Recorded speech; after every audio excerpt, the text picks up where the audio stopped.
واتقوا فتنة لا تصيبن الذين ظلموا منكم خاصة واعلموا أن الله شديد العقاب. أشهد أن لا إله إلا الله وحده لا شريك له وأشهد أن محمدا عبده ورسوله. اللهم صل وسلم على سيدنا محمد وعلى آله وأصحابه أجمعين. أما بعد فيا أخي ولا تموتن إلا وأنتم مسلمون. Sidang jemaah yang dirahmati Allah, marilah sama-sama kita meningkatkan ketakwaan kepada Allah Subhanahu wa taala dengan penuh ketaatan, keyakinan dan keikhlasan, yaitu dengan melakukan segala suruhannya dan meninggalkan segala larangannya. Mudah-mudahan kita menjadi insan yang bertakwa seterusnya selamat dan berjaya di dunia serta di akhirat. Tajuk khutbah kita pada kali ini adalah gejala fitnah meruntuhkan ummah. Sidang jemaah yang dirahmati Allah, fitnah bermaksud tuduhan sama ada berita, kisah dan sebagainya yang diadakan bertujuan memburukkan atau musnahkan seseorang, sesebuah institusi atau pula dan seumpamanya. Dalam zaman serba moden dan era teknologi ini, penyebaran fitnah mudah berlaku sama ada melalui siaran televisyen atau radio, fitnah pesanan ringkas, SMS dan email, lawat sawang atau blog dan sebagainya. Penyebaran berita fitnah tersebut berlaku dengan cepat, meluas dan mudah diperolehi tanpa sebarang kewaspadaan untuk mendidik maklumat yang diterima seterusnya tanpa teragak-agak disampaikan kepada yang lain. Sikap ini amat ditegah oleh Islam. Ini kerana Islam mengajarkan umatnya agar setiap berita yang sampai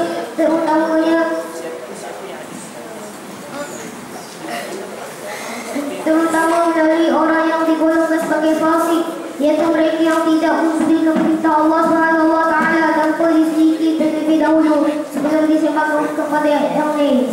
Firman Allah Subhanahu wa taala dalam surah Al-Hujurat ayat 6, Ya ayyuhalladzina amanu in ja'akum fasiqun binaba'in fatabayyanu an tusibu qauman bijahalatin fatusbihu 'ala ma fa'altum nadimin. Wahai orang yang beriman, jika datang pada kamu seorang fasik membawa sesuatu berita, maka sedikitlah untuk menentukan kebenarannya, supaya kamu tidak menimpakan sesuatu mahu dengan perkara yang tidak diinginkan. Dengan sebab kejahilan kamu mengenainya sehingga menyebabkan kamu menyesali apa yang kamu telah lakukan. Berdasarkan ayat tersebut, wajib bagi setiap muslim menghadapi segala berita yang diterima supaya tidak terbabit dalam kaedah berita berunsur fitnah. Sebarang berita yang diterima terlebih dahulu perlu dipastikan kebenarannya. Kebijaksanaan dan kewarasan fikiran amat penting digunakan bagi memastikan tidak terkait dengan berita berunsur fitnah. Budaya menabur fitnah adalah satu yang keji dan amat benci oleh Islam sehingga ia dikategorikan sebagai dosa besar dalam Islam. Sidang jemaah yang dirahmati Allah, menabur fitnah dengan mengumpat dan sebagainya berlaku sama ada disedari atau tidak, termasuk dalam sikap buruk apabila seseorang menyebut atau menceritakan keburukan seorang biarpun tanpa menyebut nama pelakunya, tapi diketahui oleh orang yang mendengarnya. Penyebar berita biasanya menyebut dengan kabar atau kabar angin. Bagaimanapun apabila berita tersebut disampaikan kepada seorang ke seorang, diulang-ulangkan maklumat yang belum sahih, itu seolah-olah sudah menjadi fakta yang benar. Antara ancaman dan dosa fitnah dan penabur fitnah yang disebut oleh Al-Quran dan Al-Sunnah ialah: pertama, penabur fitnah dan mengumpat disifatkan sebagai sekeji-keji manusia. Hadis pada Abdul Rahman Al-Ghani radhiyallahu anhu bahawa Rasulullah sallallahu alaihi wasallam bersabda, "Syirarul ibadallahi al-masya'una bin-namimah, al-mufarriquna bainal ahibbah, al-baghuna al-bura' al-'anat." Sekeji-keji manusia ialah mereka yang berjalan menabur fitnah, mereka yang melanggar-langgarkan di antara insan yang berkasih sayang dan mereka yang mencari kesalahan terhadap orang yang tidak bersalah. Riwayat Imam Ahmad. Kedua, menabur fitnah dan mengumpat diumpamakan seperti makan daging saudara seagama. Sungguhnya manusia yang malas tidak sanggup makan daging manusia, isikan pula daging saudara sendiri. Firman Allah Subhanahu wa taala dalam surah Al-Hujurat ayat 12, Ya ayyuhalladzina amanu ijtanibu katsiran minadh-dhanni inna ba'dadh-dhanni ism wa la tajassasu wa la yaghtab ba'dukum ba'dha atuhibbu ahadukum an ya'kula lahma akhihi maytan fakarihtuh wattaqullah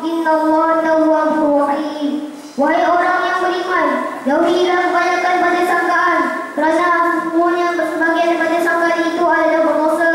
Janganlah kamu mengintip atau mencari kesalahan dekat orang, janganlah setengah kamu mengumpat setengah yang lain. Adakah seseorang pada kamu suka makan daging saudaranya yang telah mati? Jika demikian keadaan mengumpat, maka sudah tentu kamu jijik padanya. Oleh itu, patuhilah larangan tersebut dan bertakwalah kamu kepada Allah. Sungguhnya Allah Maha Mengetahui lagi Maha Menyayang.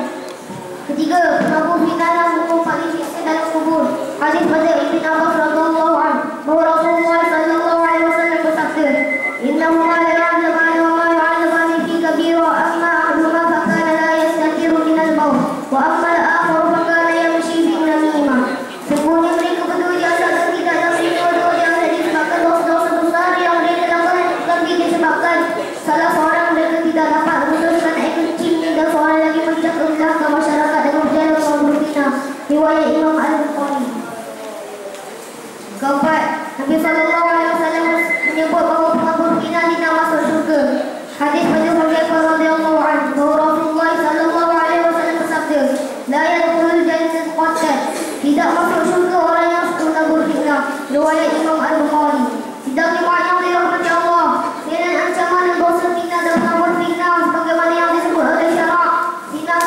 Fitnah juga berhubungan dalam kehidupan masyarakat. Antaranya ialah pertama, dosa membuat penyebab fitnah dan disebutkan sebagai dosa sesama manusia. Dosa ini tidak akan diampunkan kecuali orang yang difitnah melakukan perbuatan tersebut. Mungkin ramai menyangka perbuatan menyebab fitnah sekadar satu kesalahan kecil, kerana itu mereka mudah menyebabkan fitnah tanpa terseksa. Kedua, fitnah memecah belah rumah tangga dan merosakkan masyarakat. Kerana fitnah hubungan adik-beradik, suami isteri, jiran, tetangga dan sebagainya akan hancur dan membawa kepada permusuhan yang berkekalan. Bahkan perbuatan menyebab fitnah diumpamakan sebagai api yang bakar ranting kering kerana ia cepat merebak sehingga api menjadi abu. Ketiga, fitnah biasanya disebabkan bertujuan memburukkan individu atau kumpulan. Jika seperti ini bertujuan menunjukkan mengangkat dirinya lebih baik atau lebih layak berbanding orang yang diburukkan. Banyak pihak yang terbabit dengan penyebaran fitnah dan terkadang tidak punya sebarang kepentingan pun. Tapi disebabkan amalan tersebut sudah menjadi kebiasaan walaupun dia hina, namun dapat memberi satu kuasaan kepada pelakunya. Keempat, budaya menabur fitnah boleh mengganggu juga kestabilan dan keamanan negara. Oleh itu, usahakan dihadiri keluarga dan masyarakat sekeliling dan mereka yang mencemarkan negara ini menimbulkan huru-hara kesan pada fitnah yang dibuat dan disebarkan. Fitnah boleh mengakibatkan maruah seseorang, individu dan perkumpulan. Begitu juga ia boleh menyebabkan kerugian dari segi keuangan. Ini kerana semangat baru boleh dibuat terhadap penyebab fitnah dan akan mengakibatkan kerugian yang besar dari segi keuangan, emosi dan sebagainya. Tidak dimaknai oleh rahmat Allah. Kesimpulan khutbah yang dapat disampaikan pada hari ini ialah: pertama, membuat dan menyebabkan fitnah merupakan salah satu menyebabkan dosa besar yang dikutuk oleh syarak. Kedua, beratnya ancaman dan siksaan terhadap musuh fitnah dan penabur fitnah sebagainya yang terdapat di dalam ayat Al-Quran dan hadis-hadis yang banyak. Bagi setiap muslim individu muslim untuk berhalusi setiap berita yang diterima, terutamanya kabar atau berita yang dilabel sebagai kabar angin atau dengan kabar, supaya tidak terbabit dan tercemar berunsur fitnah. Keempat, melayani penabur fitnah adalah sikap yang amat keji kerana ia bakal memecah belah persatuan rumah tangga, merosakkan masyarakat, mengganggu budak stabilitas kekebalan negara. Lima, persengketaan atau pembunuhan tidak akan diselesaikan oleh budaya penabur fitnah.